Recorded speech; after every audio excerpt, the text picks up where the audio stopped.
మిత్రులారా, Tirupathirao YouTube channel కి స్వాగతం, సుస్వాగతం. మీరు మా ఛానల్ ని మొదటిసారిగా చూస్తున్నట్లయితే మా ఛానల్ ను సబ్స్క్రైబ్ చేసుకోండి.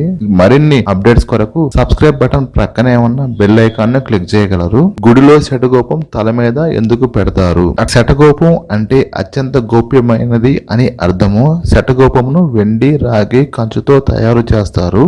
గుడిలో దేవుని దర్శనం అయ్యాక పూజారి శటగోపమును తల మీద పెడతారు. తల మీద పెట్టగానే మానసిక ఉల్లాసం, తెలియని అనుభూతి కలుగుతుంది. దేవాలయంలో దర్శనం అయ్యాక తీర్థం, శటగోపం తప్పక తీసుకోవాలి. శటత్వం అంటే మూర్ఖత్వం, గోపనం లేదా గోప్యం అంటే దాచిపెట్టడం. మనలోని మూర్ఖత్వాన్ని హరించేందుకే శటగోపంపై విష్ణు పాదాలు ఉంటాయి. మనం కోరికలను కూడా భగవంతుడికి ఇక్కడే మనసులోనే తెలుపుకోవాలి. శటగోపాన్ని తలపై ఉంచినప్పుడు శరీరానికి లోహ స్పర్శ కలుగుతుంది. విద్యుదావేశం జరిగి మనలోని అధిక విద్యుత్ బయటకు పోతుంది. శరీరంలోని వేడి, ఆందోళన, ఆవేశం తగ్గుతాయి. భగవంతుడు మనిషిలో గోప్యంగా ఉన్న మూర్ఖత్వాన్ని, అహంకారాన్ని తొలగించి జ్ఞానిగా చేస్తాడు. మానవునికి శత్రువులైన కామము, క్రోధము, లోభము, మోహము, మదము, ఆశ్చర్యముల వంటి వాటికి ఇక నుండి దూరంగా ఉంటామని తలుస్తూ తల వంచి తీసుకోవడం అని అర్థము.